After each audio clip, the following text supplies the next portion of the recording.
halos nadodoble yung yung gastos ngayon kumpara doon sa nakaraan. So, ang problema naman halimbawa sa kaso ng palay, tumataas yung gastos pero yung ang latest report namin sa maraming lugar, ang presyo naman, ang bilihan po ng palay bumaba naman po. So Mm. kumbaga dalawa ang magiging tama sa ating mga magsasaka. Sa isang banda ay tumaas at tumataas pa yung kanilang gastusin sa produksyon, Mm. ngunit at the same time bumababa naman o hindi tumataas na katumbas yung presyo po ng palay kumpara po sa pagtaas po, pagmahal po ng kanilang mga gastusin. Yes, sir. So talagang makikita natin na talagang medyo nalulugi itong ating mga magsasaka dahil sa nangyayari pa rin na tensyon sa Middle East at pagtaas ng petrolyo, Sir Leonardo. At kapag tuloy-tuloy ito, sir, ano na yung mangyayari sa ating mga magsasaka, sa ating mga nakikita, sir?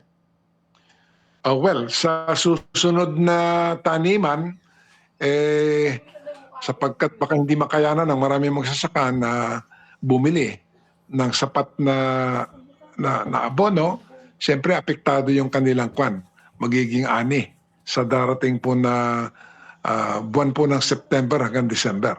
So, maapektahan po yung supply po natin ng mga pangunahing pagkain kagaya po ng bigas. Yes, sir. So talagang makikita natin na malaki ang epekto nito, hindi lang sa transportasyon kundi sa mga magsasaka. Ano po yung nakikita din nating alternatibong solusyon para kahit papaano, sir, sa mga magsasaka natin, mabawasan yung kanilang gastos sa mga ganitong uri na pinaggagastusan sa ngayon, Sir Leonardo?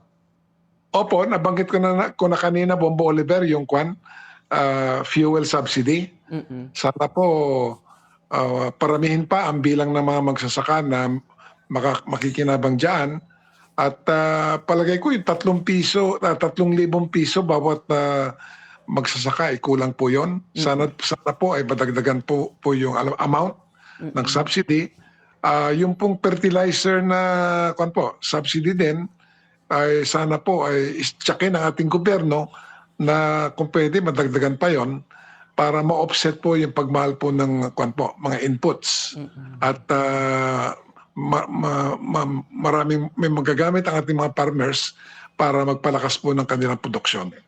Yes, sir. Sir, may mga renewable energy din tayong ginagamit, 'di ba, sir, sa mga solar, water pump. May mga marami na po ba yung mga nagsasagawa ng ito na ating mga magsasaka para hindi na sila masyadong naging dependent din sa mga langis, sir?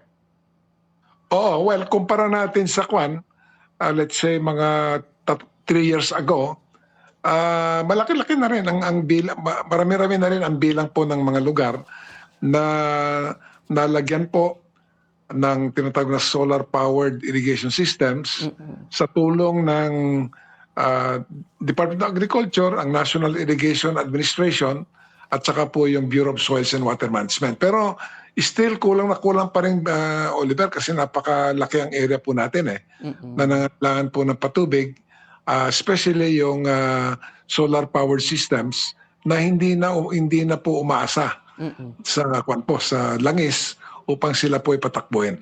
Sana po pag-ibayin po natin pamalaan yung pag-install po ng mas marami pang mga solar-powered irrigation systems. Yes, sir. Pero sir, inaasahan ba nating tataas din yung mga presyo ng ilan sa ating agricultural products kapag tuloy-tuloy pa itong mangyayari nating problema sa hinaharap, sir, na tensyon o sigalot diyan po sa Middle East, lalo na sa langis?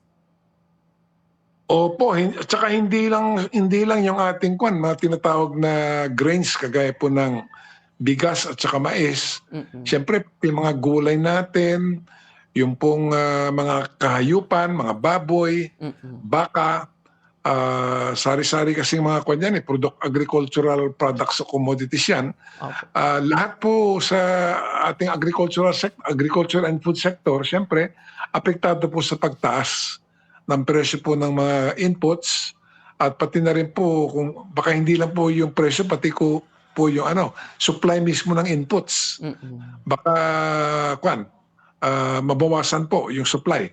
Lalo na po kung yung mga bansa po na pinanggagalingan po ng ating mga input supply, magbabas po sila ng delivery sa atin. Kasi siyempre pagka nagipit din sila, uunahin po nila yung sarili po nilang mga magsasaka. Yes, sir. So may mga magsasaka din po ba tayong mga nakikita, sir, na simula nung nangyari itong ganitong pagtaas ng mga presyo ay hindi na sila nagsaka or yung iba na kanilang mga sasakahan sana ay ipinagbili na sa iba, sir, para gawing commercial area? At this point, Mambo Oliver, I think it's too early, no? To say na nangyayari yon, kasi ito namang gera po sa gitnang silangan, wala pa yata isang buwan eh. Yes, sir. At saka nasa po tayo ngayon, stage ng anihan. So yung full effects po ng pagbawas po sa planting effort, mararanasan po natin yan siguro mga in about 1 more month or 2 months from today, kung saan po dapat mag-umpisa na naman ang pagtatanim para po sa wet season crop. At baka dyan po magkaroon po ng malaking impact po itong pagtaas po ng abono at saka pagtaas din po ng ibang mga gastusin.